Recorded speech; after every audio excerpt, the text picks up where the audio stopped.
amigos y amigas? Bienvenidos a otro programa más de Rodar Podcast. El día de hoy tengo de invitado a un íntimo amigo, hijo, hermano, exnovio, Juan Lucho. Me encanta, loco. Muy bien esa presentación. Bienvenido, amigo. Primero quería preguntarte, para ya de cabeza ahondarnos en el tema político, De cabeza y sin casco. ¿desde cuándo empezaste a tener este interés por la política?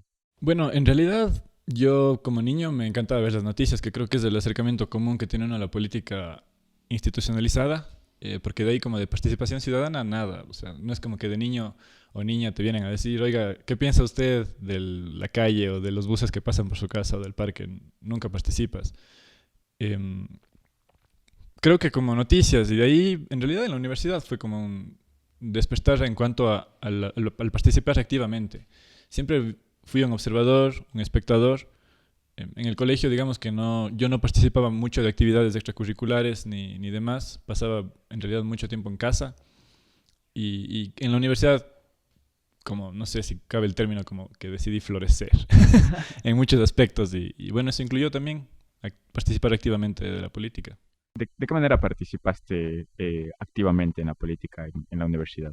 Oye, primero hay que tomar en cuenta que hay que asentar o sea, tenemos que asentar las ideas en el sentido de que la política no es solo el debate serio y aburrido y la planificación larga, a bombe de horas y horas de estar debatiendo a veces sin encontrar conclusiones o soluciones a los problemas. La política es del día a día, o sea, decir buenos días es un acto de política, saludar, relacionarte con la otredad, con lo que te rodea, es un acto de política. Pero de ahí como tal en la política universitaria fue así mismo, como participando como equipo de logística en seminarios, quien entonces en ese se encontraba en las escuelas de psicología, yo estudié psicología clínica, en las escuelas de psicología se encontraba Belén, que es una gran amiga, ella, Belén Pérez, un saludo si algún rato ves esto, eh, ella se dedicó a generar espacios de formación en varios sentidos. Y en un seminario yo me ofrecí, porque le vi cargando así como que la caja de vasos del refrigerio y estaba pesadota, entonces me ofrecí a ayudarle, nos hicimos panas, de ahí empezamos a conversar, encontramos ideas en común y fue como un punto de encuentro nada más, pero empezó así como simplemente a colar, a colitar en cosas que ya te digo, no era así como que vamos a reunirnos a debatir, no, o sea, era como hagamos cosas. Y de ahí sí fue surgiendo lo demás.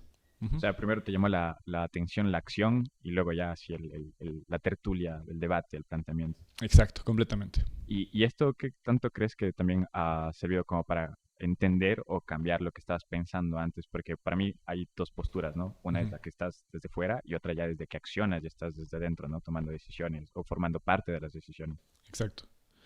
A ver, tú te empiezas a encontrar como te digo, con Belén encontré varios puntos en común, puntos de coincidencia ideológica, y te empiezas a encontrar con personas que no tienen esa coincidencia y contigo. Y en ese conflicto de puedo seguir siendo amigo de esta persona o puedo siquiera llevarme bien con esta persona, puedo eh, tener algún tipo de relación más allá de solo el saludo, generas los conflictos personales, primero internos, de qué pretendo yo aportar también al mundo y, y cómo puedo hacerlo sin pasar atropellando a otras personas. O sea, ahí si quieres puede entrar el debate, el consenso, la conversación, el diálogo, el término que le quieras poner eh, y la mecánica también que le quieras poner. Pero justamente en ese análisis introspectivo de qué estoy haciendo yo en el mundo, cómo puedo hacer yo algo por el mundo y con quién me junto para hacer ese algo por el mundo. Porque tiene que ser un grupo de personas que piense similar a ti. No idéntico, pero sí similar, siquiera, claro. Esto que me dices es bastante importante. Ujú. Recapitulando la respuesta, la primera que me diste, que todas las acciones prácticamente son políticas. Entonces, Exacto. como que desde ahí, para mí, ponte, me tomó mucho tiempo el darme cuenta de que las acciones son políticas hasta que ya empecé a estar como dentro del debate, porque tampoco nunca he estado dentro activamente, pero sí como que me es necesario darme cuenta de que mucha gente tiene apatía política, en especial en los jóvenes, como Ujú. que es un tema que se deja más para los mayores o para cuando estás ebrio porque piensan que es una discusión así y no Exacto. necesariamente, no debería tornarse en discusión, sino solo en debate o en charla o en lo que decíamos al inicio, así como que muy poca gente está presta para hablar de sus posturas o de definir una postura primero. Así. Sí, el tema de la apatía por la política, repito de nuevo, creo que va más por el tema de la política institucionalizada, porque de participar creo que toda persona tiene ganas y toda persona está dispuesta y toda persona puede hacerlo. Quizá algunas con lenguaje más técnico o con mayor preparación formal, entre comillas, pero tú no, o sea, no puedes decir que una persona que no ha seguido un curso de formación política y que trabaja como comerciante informal no te puede hablar sobre su realidad y sobre lo que ve en la calle, sobre todo lo que les rodea, y eso es la política. O sea, que no te pueda decir un término, ya te digo, formal o técnico, no significa que no sea política. Yo creo que la gente quizá, sí es verdad que no es muy atractivo participar en la política, pero justamente la política se hace a sí misma un tanto alejada porque es un espacio de poder y es un espacio de toma de decisiones. Entonces, si tú tienes el poder, no te interesa que al resto le resulte atractivo el ejercer el poder. O no te interesa que a la gente común les resulte atractiva la toma de decisiones. Entonces tienes que hacer que todo sea un proceso tedioso de que votas por una cosa y votas por otra cosa y una elección y está el término de lo que es inconstitucional y lo que dice la corte pero no dice la asamblea. O sea, es como todo un trabalenguas, perdón el micrófono, una bronca de qué carajos es todo este enmarañamiento de procesos, de términos, de personas, de cargos políticos. Entonces te resulta alejado. O sea, vas a lo más simple que puede ser cualquier cosa de entretenimiento, de atracción, y simplemente te alejas. Pero yo creo que la posibilidad para participar tenemos todos y todas, casi por igual, o por igual incluso. Uh-huh. ¿Qué pensarías que si es que, no sé, una persona joven se quiere interesar por la política, qué le recomendarías que consuma, que vea, que se nutra? Porque no hay como que un manual, ¿no? Como para que tú sepas qué tendencias políticas seguir o no. De alguna manera, cuando te empiezas a interesar es porque ves la política institucionalizada, que era que es, mejor dicho, el síntoma más palpable del poder político ejerciendo decisiones. Pero tú, ¿cómo mejor dicho, qué recomendarías a alguien que quiere iniciar a tener conciencia política? Yo diría como abrir los ojos, o sea, no lo quiero decir tan superficial que sea estúpido, pero abrir los ojos y ver hacia donde uno siente que no está viendo. ¿A qué te trato de aterrizar esto? Por ejemplo, alguna vez estuve en un curso de ciudadanía, así como no era meramente política, pero dentro de las cosas que nos decían eran como que fíjense en los balcones bien bonitos que tiene Cuenca, en la arquitectura, que ni sé qué, que bla, bla, bla. Y aunque no lo dijeron explícitamente, yo me quedé con la idea de siempre ver el segundo piso cuando camino. Siempre veo al segundo piso o sea, no es porque sea sapo, o tal vez sí, pero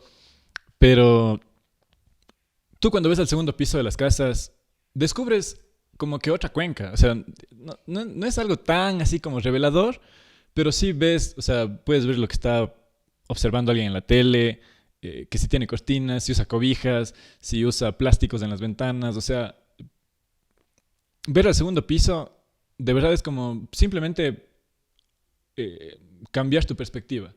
Y lo que yo creo que una persona debe hacer para participar, no específicamente en la política, sino en toda área que le interese, es justamente ir entendiendo otras perspectivas para a partir de ahí definir su enfoque propio. Toda actividad tiene un enfoque. O sea, incluso aunque no lo veamos, aunque no lo queramos ver, aunque no lo queramos aceptar, tiene un enfoque. Y ese enfoque a veces es consciente y a veces no.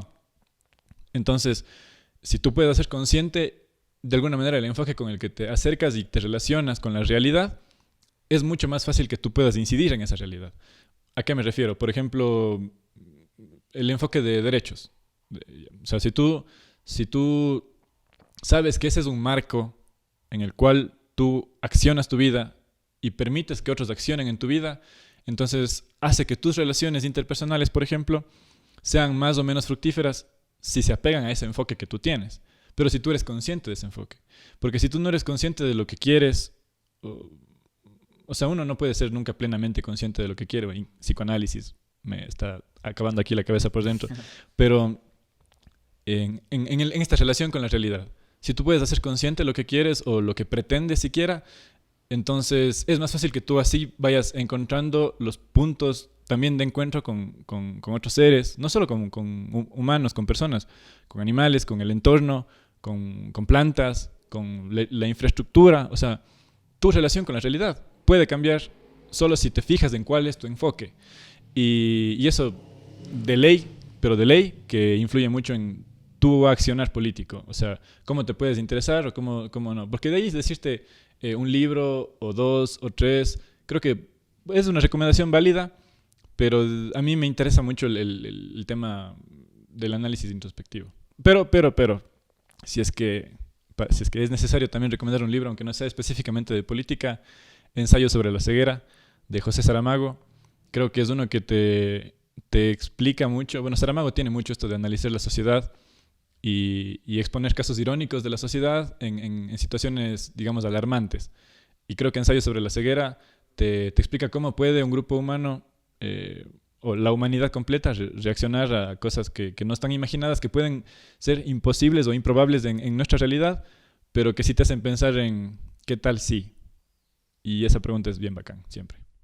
Qué loco esto que dices, y es bastante válido, porque de alguna manera el observar, el analizar lo que estás viviendo también te da otra segunda lectura del contexto social en donde vives, y creo que eso es lo primero, porque claro, un libro te va a decir más teóricamente lo que necesitas saber, pero no va a estar apegado, como tú dices, a la realidad. Desde ahí también te quiero preguntar, porque acabas de citar un escritor, que también es lo que conocí de ti. Claro, Juan Lucho es amigo de mi hermano, prácticamente tengo esa relación con él, Sí. pero ya veía bastante de lo que escribes. También tienes una faceta de escritor que tienes mucha gente que lee con detenimiento, porque tus opiniones son muy acertadas, son muy aterrizadas, puedo decir, como dentro de este aspecto político y dentro también de este aspecto artístico, llamémoslo, desde la escritura. Uh-huh. Entonces, ¿cómo también te empezaste a interesar por la escritura, por escribir? A ver, esto empezó de una manera un tanto extraña en quinto curso. Ya te digo, yo en el colegio no participaba de actividades extracurriculares, nada, era como un tipo, un más estudiante promedio, a veces notas medio bajas.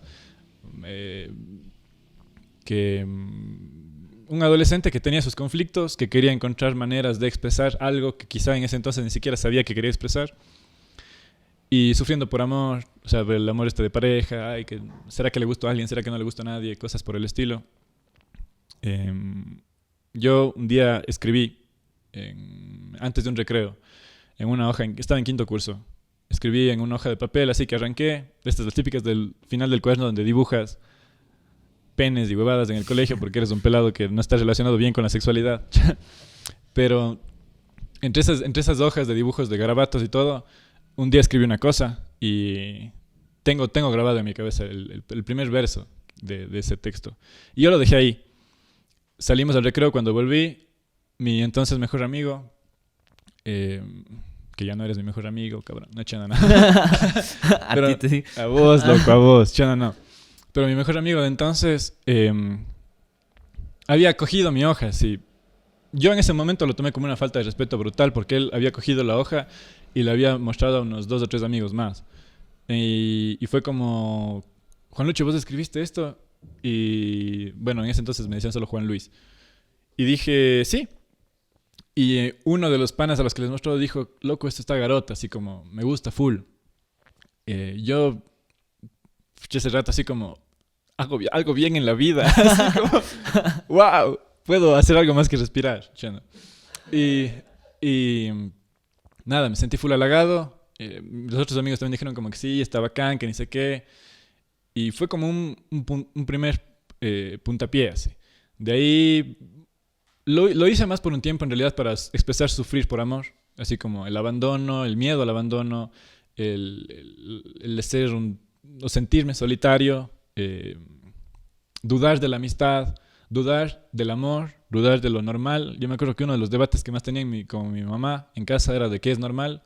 Y pues ella desde su enfoque, ahí vamos de nuevo al enfoque, desde su enfoque cristiano católico, lo normal era lo que dictaba, por ejemplo, los principios religiosos, o la Biblia, si quieres, no la Biblia a rajatabla, pero sí los principios religiosos de la Biblia. Y eso chocaba mucho ya con cómo estaba entendiendo yo mi mundo. o cómo me relacionaba yo con el mundo. Entonces, de ese conflicto con lo normal, de qué es lo que debo aceptar, qué es lo que debo criticar, ahí empecé a escribir más. Porque sentía que escribiendo yo me respondía a las preguntas que no me podía responder pensando. O sea, por ejemplo, si yo quería decir, ¿Dios existe de verdad? Entonces yo no escribía sobre si Dios existe de verdad, pero escribía algo y luego en el proceso de escribir me iba encontrando con la respuesta que yo tenía para esa pregunta. Y, y ahí surgió escribir. La verdad, luego fui participando más en concursos y cosas y alguna gente me decía, loco, sí, tienes algo ahí, una especie de destellos, que dale, loco, y me gustó, lo empecé a hacer. La verdad le he dado una para. Ahorita que antes de grabar estábamos hablando de Roberto MTZ, eh, el man, MTZ es verdad. Sí, Ya, Martín. ya. El man, el man cuenta justo en un video que él también tenía un blog escrito y que lo dejó de hacer porque llegó todo el tema este de lo audiovisual. El podcast, el video, las entrevistas grabadas justamente en video también. Y como que dijo, este es un formato que ya no está siendo tan atractivo para la gente. Yo no sé si lo vi así, pero yo dejé de publicar lo que escribo justamente por esa razón. Porque sentí que podía llegar a los likes de Facebook, pero no, nunca publiqué una obra así como un libro o una colección de algo, no sé. Y como que me alejé un chance. También porque nunca me sentí parte del gueto de escritores también. O sea, perdón si me estoy alargando mucho en No, esta respuesta, pero en toda actividad humana se forman guetos, o sea, como en el activismo, en la política universitaria, incluso aquí entre podcasters, no sé, supongo que hay un entorno, un ecosistema, entre emprendedores, o sea, en todo. El problema es que cuando ese ecosistema se subdivide en guetos y hay como que egos yo siento que nuestro círculo es mejor que esa persona, entonces no podemos permitirle que ingrese a nuestro círculo. Yo nunca sentí ese rechazo puntual porque nunca hice ese acercamiento, así que no puedo decir como que Pepito Pérez, Pepito Pérez me rechazó o algo así. No, no, para nada. Pero, pero yo sentí como ese recelo de acercarme en algún momento y solo nunca me sentí parte de un gremio de escritores o algo así. No me he sentido y lo sigo haciendo. En algún momento quizá inicie algún otro proyecto ya para publicar las cosas, pero mientras tanto, sí, lo disfruto mucho, me relaja y como te digo, me responde cosas que pensando no puedo. Súper, esto que me acabas de comentar me deja con bastantes interrogantes. Y claro, o sea, yo creo que también el arte está ahí como para el desahogo, para saber el respondernos qué hubiera pasado. Sí. Ay, me acordé también que citaste a Saramago. Ajá, Leí recién Intermitencias de la Muerte. Y ya. es como que yo siento que también fue un libro como que tú dices que él se puso la pregunta del qué pasaría si la muerte no existiera en esta ciudad. Y claro, al principio es así como que te responde desde el ámbito filosófico, qué pasa con la gente que ya cree que no va a morir y altera su estilo de vida. Y luego desde el ámbito político, y qué pasa si es que no hay muertes. Y luego ya te responde, claro, así desde el contexto social también. No, y me encanta ese tipo de literatura de este escritor específicamente porque también te da a luces y destellos de estas preguntas que nadie mejor dicho, que todos nos hacemos, pero que nadie se atreve a responder de una manera tan extenuada así. Y ahora eso también, ¿qué tanto te ha validado a ti como para ahora, volviendo a mezclar con el tema político y bueno, con el tema psicológico, qué tantas herramientas usas dentro, que te ha servido a ti como dentro de analizar cosas psicológicas dentro de la política o y ambas dentro de tu escritura? A ver, primero la relación más importante que encuentro es entre la escritura y la psicología, en el sentido de las metáforas. Yo cuando era un peladito, bueno, no sé, ni tanto, no, sí era peladito. Hace unos 6 años que creo que hice mi primer ciclo de prácticas en la U. em, yo era coterapeuta, o sea, estaba ahí la psicóloga, yo era el estudiante practicante ahí al lado mientras ella daba terapia. Yo hice en los policías, con los policías, en el centro de policías de ahí, al lado de la U de Cuenca. Y, y era el goce cuando ella me decía como que intervenga, o sea, como me daba de vez en cuando así la patadita de haga lo suyo. Y en ese entonces lo primero que yo siempre usaba era metáforas. Y cuando usaba metáforas me sentía muy cómodo, no porque yo aliviaba algo dentro de mí, sino porque sentía que le ayudaba a esa persona a interpretar algo. Y se me ocurren casos o ejemplos muy extensos que la verdad por el tiempo no te quiero bombar con eso, pero yo sentía que como alguien me estaba contando una cosa de su vivencia y a la par de su conflicto, el que iba viviendo. Entonces, el usar metáforas para relacionar no la posible solución, sino la posible manera de entender ese conflicto con su vivencia, o sea, relacionarlas, emparejarlas en metáforas, era como cuando ves que le dices algo a una persona y esa persona abre los ojos y dice, ¡ah! La plena, cabrón, así como, qué loco. Yo cuando sentí eso unas 2 veces en mi primer ciclo de prácticas, dije, creo que la psicología sí también es lo mío, así. Y creo que esa es la como relación más importante que encontré. De ahí, pues, psicología y política sí se relaciona bastante. La psicología en realidad sufre mucho el enfoque que tiene, vamos de nuevo al enfoque, el enfoque que tiene mucho la psicología, lastimosamente en Occidente, sí es como de, mira, tu problema, ya sea depresión, ansiedad, trastorno de personalidad, lo que sea, es un problema no por cómo te relacionas tú con la realidad, sino porque no te permite producir. Si tú estás triste, no estás desempeñándote bien en el trabajo. Entonces, no me interesa que estés bien, me interesa que estés bien para que produzcas. Y eso es algo de lo que debe divorciarse la psicología, pero no lo consigue. O sea, la psicología también tiene su enfoque y está enmarcada en Occidente, independientemente de la escuela, que si es conductista, cognitivo-conductual, neurociencias, lo que te dé la gana. La idea en su mayoría es que produzcas, más que buscar tu bienestar y que luego surja algo con ese bienestar. O sea, pasa en el derecho, o sea, si por qué un asesinato tiene tantos años de prisión y no más o no menos, o sea, todo ese tipo de decisiones nunca son completamente técnicas. Todo lo que implica conducta humana es de ideología o implica ideología y esa ideología tiene un enfoque. Entonces, la relación entre psicología y política está, pero para mí en todo lado, así como o sea, la verdad no sé por qué hoy día vine con esta chompa, pero de ley algo ahí hay detrás. Solo no quiero sobreanalizar las cosas tampoco y decir como que, ay, es que el amarillo significa y el sábado y la luna, ni sé qué, o sea, no, tampoco ese nivel. Pero sí, porque como decía Freud, a veces un puro es solo un puro, pero, pero sí hay relación. Relación siempre hay. Dentro de los actuales referentes de política ecuatoriana o, bueno, local, cuencana, ¿te has sentido identificado en algún momento con la ideología de algunos de estos referentes? Ya sea que ahora estés en desacuerdo o no.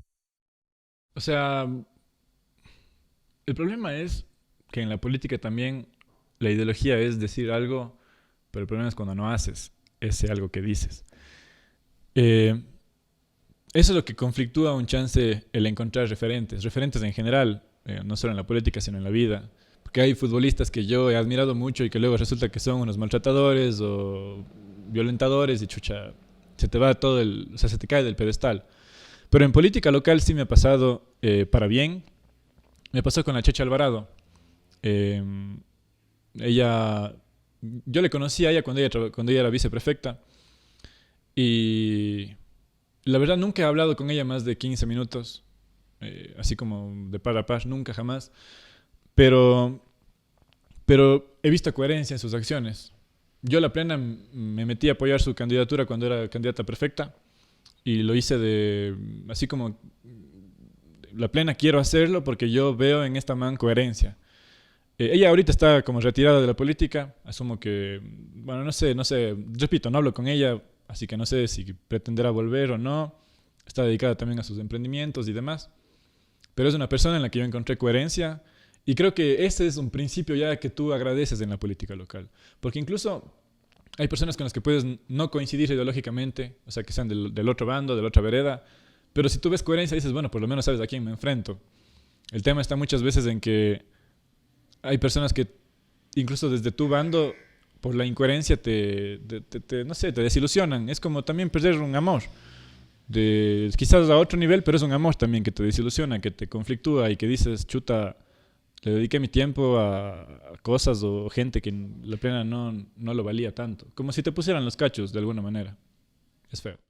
Sí, de alguna manera siento que también está, lo que tú dices, los políticos coherentes son muy pocos contados con los dedos de la mano, encontrarnos aquí en específico en nuestra localidad también, que es una pugna de poderes todo el tiempo. Es como que la gente se está pisoteando por encima de. Entonces, incluso hasta con Chechi creo que era como, estaba con Carrasco hasta donde le pudo favorecer a ella y luego, claro, se abrió para hacer su propio partido.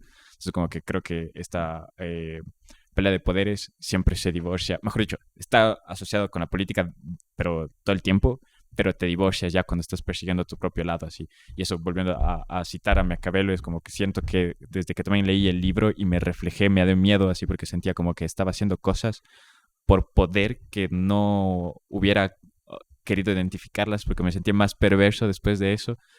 Entonces era como este miedo de saber que hay algunas relaciones que también implican solo poder. O sea, en general el poder también, bueno, es una disputa constante en toda relación. En la familia, en la pareja, con amigos, amigas, con compañeros de clase, incluso con un docente, con una docente. Siempre hay conflicto de poder, de demostrar que tienes algo para imponer al otro. O que incluso también te interesa a ti, que te satisface ser inferior o demostrarte inferior al otro. Hay una frase muy bacán que me gusta full, que dice que todo en la vida se trata de... Todo en el mundo se trata sobre el sexo, excepto el sexo, que se trata sobre poder. Y esta frase, que bueno, hace un rato pensé que era de Voltaire, es de Oscar Wilde, pero es completamente real. O sea, en el sentido de que también Calle 13 dice, tiene hambre porque tiene sexo, porque quiere sexo. Hace un podcast porque quiere sexo. Chana, no, esa no dice, pero admitamos que quiere sexo. No, Chana, no. Ella sí. No, quise banalizarlo un chance, pero el tema es que justamente el poder está en todo. Y hay personas que asumen un rol, digamos, de imposición, otras personas que asumen el rol de sumisión, porque les satisface o porque les obliga las circunstancias, que son dos razones muy distintas para asumir uno de esos roles, pero sí, el poder está. Pero yo no creo que sea un pecado identificarte con ciertas cosas de la obra de Maquiavelo, porque justamente Maquiavelo no te define un villano. Maquiavelo hace como lo que hace el arte en general, que es ponerte un espejo. Pero no un espejo solo para Carlos, sino un espejo para la sociedad. Y el arte yo creo que debe tener esa motivación, ya sea expresar una sensación o cuestionar una realidad. Y lo que hace Maquiavelo es eso, expone una realidad y tú cuando te relacionas con esa realidad que expone Maquiavelo dices, qué loco, ¿no? O sea, capaz tengo yo estas sombras, estas zonas oscuras que están bien, o sea, no es que digamos, vamos todos al mal, pero está bien entender que existen, porque quizá si viviéramos engañándonos con el que, no, yo soy bueno, así como, yo nunca tengo ningún pensamiento malo, yo, lujuria cero, envidia cero, mentira cero, no, o sea, nos sucede, porque somos seres humanos y está bien que nos suceda. Entonces no creo que tampoco te debas sentir mal por identificarte con ciertas cosas de El Príncipe y tal vez. Todo bien, solo no seas una mala persona sabiendo que existen esas cosas.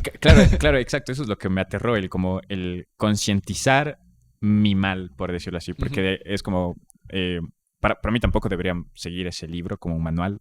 O sea, creo que para nada. Probablemente los políticos lo usan y creo que eso está claro así en algunas figuras que tenemos. Pero sí, claro, es como divorciarte también de aceptar tus demonios, pero divorciarte de la idea de voy a hacer mal conscientemente sabiendo que está mal por conseguir algo. No sé si solo los personajes políticos utilicen el mal de este libro, si quieres verlo así. Incluso en la realidad, en la actualidad, hoy, el poder más fuerte del mundo no es político, es económico. Los poderes más, digamos, decisivos no son políticos, son económicos. El poder político ejecuta lo que el poder económico planifica. Y aquí, justo ahora que estamos hablando de políticos corruptos, de coherencia y toda la cosa, también a mí me gusta hablar de los empresarios, porque siempre es como que, no, yo no me voy a meter en la política, porque la política es que bestia, la corrupción, una cloaca, que todo lo que quieras. Pero, brother, si hay políticos corruptos es porque hay empresarios corruptos que ya sea les sobornan, le chantajean, les financian. Es decir, y cuando tú ves, o sea, yo qué sé, la nota de periódico, detienen al asambleísta tal por un acto de corrupción y ni sé qué cosa. porque recibió un soborno de un empresario y nunca dicen el nombre del empresario. Nunca te dicen qué empresa fue la que sobornó. O te dicen solo cuando son casos de verdad relevantes y de interés nacional, pero así brutal.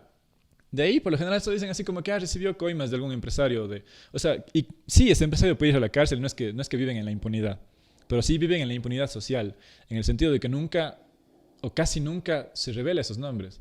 Yo entiendo la diferencia entre que un asambleísta, por ejemplo, es un personaje público y que se tenga que decir su nombre, pero si es un empresario el que está cometiendo el delito o una empresa la que se ve inmiscuida en sobornos, o hay constructoras que, la verdad, secretos de que hay constructoras, o sea, secretos a voces, que les encantaba que un gobierno esté o no esté en el poder porque eso les convertía en contratistas. Y eso, la plena, también es corrupción. Pero no te dicen como, ay, qué bestia, sí sabías que el empresario ni sé cuánto o la empresaria ni sé cuánto. Y también hay que sacarnos como esa venda de los ojos de que solo la política es la cloaca, cuando en realidad es cómo nos relacionamos como humanidad en general, diría. La corrupción es eso, el malestar del mundo, y creo que está en todas las áreas, como tú dices. Uh-huh. Y vuelta ahora citando la respuesta que me diste hace un rato, que dijiste que algunos futbolistas, también como políticos, se te han caído del pedestal al enterarte de que sus acciones también no eran morales dentro de su contexto de su humanidad. Pero preguntarte esto más amplio, así es como, para ti, ¿qué tan válido es divorciar al arte del artista, al fútbol del futbolista, más allá de las acciones que hace en su ámbito? Condenarlo, claro, o divorciarte de verdad de mañana si es que me entero de que Cristiano Ronaldo pegaba a su pareja, quito los pósters. Es así como, ¿qué tanto para ti es válido eso, así, de divorciar a la actividad? O sea, primero, si te gusta Cristiano Ronaldo, ya deberías quitar los pósters porque te gusta alguien que no juega bien al fútbol. Chano, no, sí juega full bien. No, Chano, sí juega full bien. Pero de ahí a que digan que, no sé, ese es otro debate de quién es el mejor y esas cosas. Pero bueno. Verás, vamos a hablar de un caso puntual. Renato Ibarra es un futbolista ecuatoriano que ahorita juega en México. El man es un muy buen jugador, arrecho jugador. Tuvo denuncias de violencia por parte de su pareja jugando allá en México, en el América de México, que es el equipo más grande de México. Uno de los más grandes en cuanto a poderío económico de América también, o de Latinoamérica siquiera.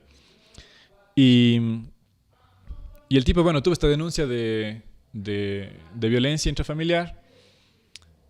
Al final se resolvió porque llegó a un acuerdo, creo, con su pareja o con su expareja, de que ya quita la denuncia, pero yo te pago algo de dinero. Creo que llegaron a un tipo de acuerdo en ese sentido. Pero yo no creo en la cultura de la cancelación porque creo que, por ejemplo, en este caso, Renato Ibarra, que cometió este acto o estos actos de violencia porque nunca se esclareció si fue una vez, si fue más de una vez o demás, pero que seguramente cometió algún delito de esa manera. Yo no te puedo decir como que ya, entonces, porque hizo esto, cancelémosle y que se quede sin trabajo y que nunca más vuelva a trabajar en el fútbol, porque eso es, primero no le das una lección a él, porque él no aprende nada, él solo, o sea, desde mi perspectiva, si yo cometo un error y me quitan todo por el error que cometí, ya sé que no es un error como de simple, o sea, ese es violencia, y no quiero minimizar la violencia, no lo quiero hacer para nada. Lo que quiero decir es que si tú al agresor le quitas absolutamente toda su actividad de vida, no le estás enseñando, no le estás diciendo, oye, estás cometiendo este error, te formamos en esto, te capacitamos en esto para que entiendas por qué está mal, para que a través de ti también la gente entienda por qué está mal. Tú tampoco a la gente le estás mandando un mensaje si solo a él le retiras de todo. O sea, solo estás anulando a una persona, pero no estás anulando la acción. O sea, en realidad, el resentimiento que puede surgir, ya sea en aficionados del fútbol o en otros futbolistas o en el mismo futbolista, sobre la represión o sobre la cancelación, creo que puede ser incluso peor. No en el sentido de que haya más violencia necesariamente, pero sí en el sentido de que no me va a interesar aprender porque veo que al primer error o al cometer un error así como expuesto socialmente, la persona tiene que perderlo todo.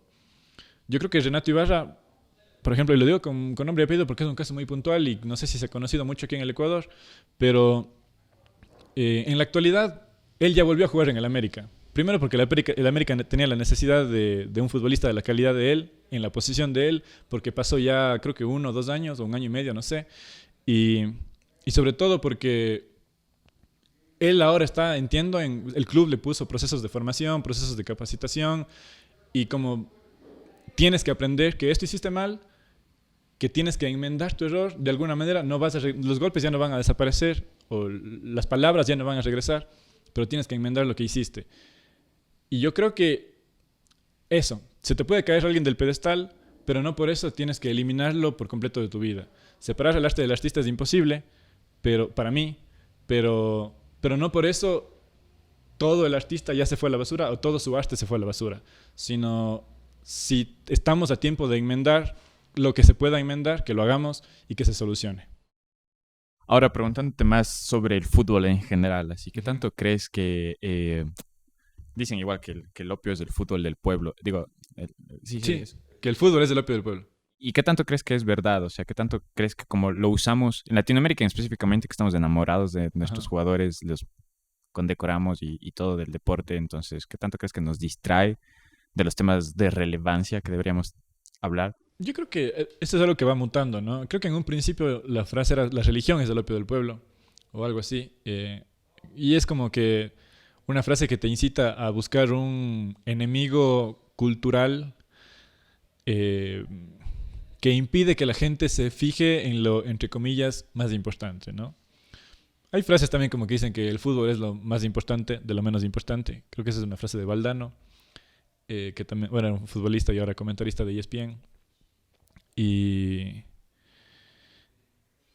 A ver, yo creo que el fútbol en la actualidad es un elemento más de la industria del entretenimiento. Ya es mucho más que un deporte, eso está claro y no hay problema con aceptarlo. El problema es si te ensañas solo con el fútbol, en el sentido de que el fútbol es el culpable de que la gente no reaccione, el fútbol es el culpable de que la gente no participe, no proteste, no resista, no se active. No, porque hay muchas otras más aristas en la industria del entretenimiento. Desde la lucha libre en la WWE, que bueno, si bien no es tan masivo acá en el Ecuador, en Estados Unidos y en México lo es bastantísimo.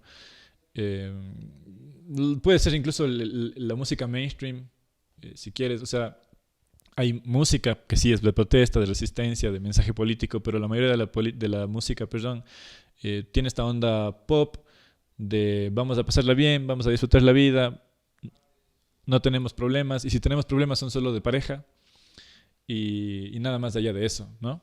Entonces yo creo que estoy diciendo mucho, yo creo que se volvió una muletilla, creo. Pero el tema es que el fútbol se está volviendo como este chivo expiatorio para la sociedad o para quienes se quieren sentir con algún grado de superioridad moral y desde ese balcón de la superioridad moral decir ustedes se están perdiendo de lo importante porque pierden su tiempo también observando a hombres o mujeres partiendo una pelota. Y digo mujeres porque también hoy es la final de las Leonas, ojalá ganen. No sé cuándo se publique esto, pero ojalá para entonces ya seamos campeonas o tengamos la segunda estrella. Y o sea, en ese sentido es como ese balcón desde el que tú ves y es el mismo balcón desde el que tú puedes decir yo escucho este género de música que sí me hace pensar, que sí me deleita, no como el otro que subestimo y que es un caldo de necedades o de superficialidades. Y loco, si para juzgar, pues juzgar de lo que sea. La pena, hoy las redes sociales te permiten incluso eso. Si tú publicas tu podcast, vas a tener siquiera un hater. Porque usan mala cámara, que porque hablan de cosas que no deberían hablar, porque debería hacer otro tipo de preguntas. Te van a joder. Lo que pasa con el fútbol es algo masificado, obviamente es algo global. Por algo se le conoce como el rey de los deportes. Es un deporte practicado alrededor de todo el mundo. Y sí, soy consciente, por ejemplo, yo como futbolero, soy consciente que tiene el conflicto de presentar como esta distracción de otros temas. Sí, es una distracción, pero es una de las distracciones que hay, no es la distracción en sí. Claro, tú escoges, es como que yo te diga, tú ves fútbol, no ves el tenis. Claro. Tú ves fútbol, yo veo anime, ¿cachas? O sea, como hay animes que también te hacen pensar, te hacen Shingeki no Kyojin, por favor. Es uno creo que mi favorito. Pero hay otros que la plena no te van a hacer pensar mucho, es como te quieren entretener. Y así con los cómics, así con las películas de Marvel, así con la saga de Rápidos y Furiosos, el cine en general. O sea, digo, si quieres buscar chivos expiatorios vas a encontrar en todo lado. El tema es que si quieres también incidir y que la gente participe, entonces propón. No solo te quejes. Ya, bacán, el fútbol es un distractor. Sí, estoy de acuerdo. No te voy a decir que es mentira. Pero entonces propon algo. O sea, ya cuando la gente no está viendo fútbol, ¿qué estás proponiendo tú? ¿O cómo nos estamos organizando ¿Qué para alternativa, claro? que exista otra cosa? Porque también hay que hacerse cargo de los temas. Sí, y te lo pregunto justamente porque eres un futbolero, o sea, eso lo sé, como que estás apasionado. Igual, Ajá. yo también es como la incidencia que creo que tengo en el fútbol es más reciente que antes de tener una apatía a ver, pero me encantaba jugar. Eso creo que nunca lo he perdido así. Ahora es Bacán. como, me gusta más enterarme de lo que está pasando, ajá. Es como que el deporte, ahora con también el tema de las Olimpiadas, eso siento que también mucha gente se está pegando más a los deportes por los referentes ecuatorianos que tiene, así. Entonces me parece que es más legítima la manera en la que se apega, porque no es como un aficionado idealista de su equipo que se casa, que también es como no desmereciendo, ¿no? Ujú. El que tú tengas una bandera dentro del fútbol, pero como que claro, es como el fanatismo que se me hacen full parecidos, el político y el del fútbol, como que es los fanatismos en donde más, como, bueno, el religioso también, podrían estar así como que los tres en donde te defiendes a tu equipo a capa y espada, así. Y los fans de Metallica también. Con J Balvin. Y qué loco ahora que topas el tema también hasta del anime, así como que hay los animes que más me gustan y este Shingeki también es el que más temas o metáforas políticas plantea y por Full. eso es el que más nos gusta, creo. Entonces, ah, como relacionándolo, ¿qué tanto de metáfora política crees que tenga el fútbol así? Como cuando juegan un equipo ecuatoriano con Perú y es como que, si les ganan nos devuelven nuestra porción de tierra, ¿no? Yo de niño sí le veía una cuestión de símil a la guerra, en el sentido de que tú tienes tu estrategia, o sea, tú tienes tu ejército en primer lugar, que es tu equipo, el otro también tiene ese ejército, tienes tu estrategia para derrotar la estrategia del otro. Yo lo veía como una cuestión de guerra, quizá como una especie de ajedrez, pero con personas moviéndose. Yo lo veía así. En la actualidad, la verdad, pues todas las dinámicas que tiene el fútbol de mercado, sobre todo, creo que ya va por un tema de quién quiere invertir más para sentir que con un trofeo está representando algo. Eso sí no me gusta del fútbol moderno, que el fin último es el presumir un trofeo, ni siquiera ganarlo, porque tú no disfrutas mucho el trofeo. Yo soy hincha solo del Deportivo Cuenca. Incluso soy medio curuchupa en esto del fútbol. No es como, no puedo decir, ay, es que en Ecuador soy hincha del Cuenca y en Argentina de River y en España del Sevilla. O sea, loco, no, debes tener un equipo de fútbol. Para mí es así. Soy medio curuchupa en eso. No puedes tener más de uno. Pero incluso, si quieres tener más de uno, yo lo que veo es como estas especies de disputas que también genera el mercado y en las que nos arrastra a todos y todas por igual y nos dejamos arrastrar y nos sentimos motivadas también como personas a participar. Estas dicotomías que se van armando, ¿no? Lo que te jodía ahorita de Cristiano Ronaldo versus Messi, o lo que ha existido por varios años de Real Madrid versus Barcelona, que es las dicotomías que es el mercado de Coca-Cola, Pepsi, Burger King y McDonald's. McDonald's. O sea, que son batallas en las que ni siquiera nos damos cuenta que nos metemos y que no tenemos ni siquiera por qué meternos. Porque, o sea, si te alejas un poco del sentimentalismo como hincha o como aficionado, ¿por qué carajos? ¿O dónde está la lógica de que yo me sienta hincha del Real Madrid y me tenga y tenga la predisposición de discutir o de pelear con alguien de mi misma ciudad que se siente hincha del Barcelona? O sea, del Barcelona de España, ¿no?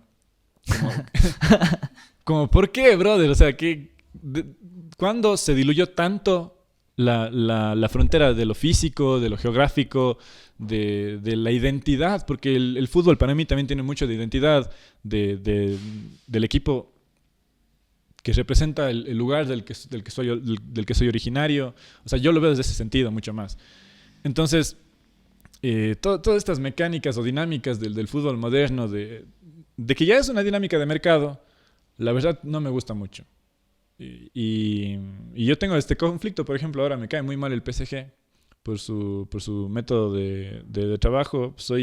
Pero creo que soy aficionado casi de corazón de Messi. Entonces tengo este conflicto de ¿por qué tenía que irse allá? O sea, ¿por qué quiero que gane todo Messi y que pierda todo el PSG? Porque más allá de la cantidad de dinero que inviertan, que su bronca, el tema es que ese dinero llega ya por otras razones. O sea, bueno, este es un tema del que me estoy yendo por las ramas. Y tienes razón con esto también de el enriquecimiento ilícito está en el fútbol también y podríamos hablar mucho más a tertulia de la corrupción que hay en el fútbol y los ex Sí. dirigentes. O sea, yo creo que está también en todas las síntomas del mercadeo, creo que está en Ujú. todo el entretenimiento, como tú dices. Yo digo, podríamos hablarnos mucho más de largo, pero no sé algo que nos quieras decir en cierre a todos los temas que hemos topado. No, la verdad, gracias. Gracias a ti por la invitación. Espero que el podcast siga creciendo, que vaya todo de maravilla. También al espacio, a la guarida, que estamos aquí hoy. No me han dicho nada, pero yo le cacho al dueño. También, justo ahorita que hablábamos de jóvenes y de política, yo le cacho al dueño, no porque sea mi pana ni nada, sino de lejos. Le he visto porque él, no sé si es o fue presidente de su barrio, de la Convención del 45. Y él empezó a ser presidente de su barrio antes de que yo sea presidente del mío. Yo actualmente soy presidente de mi barrio y si bien, yo te digo, no es como un ídolo, pero sí dije como un referente de ve, alguien joven que lo está haciendo. Si tú te fijas en las reuniones de líderes barriales, son señores, señoras de 50, 60 años en adelante y es como, deberíamos también darle vida a ese tipo de actividades. Así que bacán por la guarida, bacán por ustedes.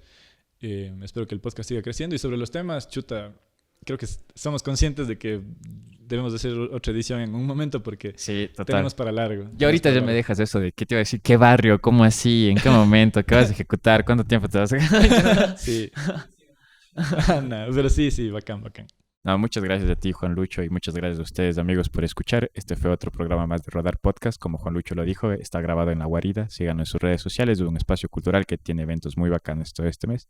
Agradezco al equipo de Backstage que hace esto posible. Joan Pizarro dentro del equipo de audio. Soy Carlos de Armijos Gómez. Gracias por acompañarnos.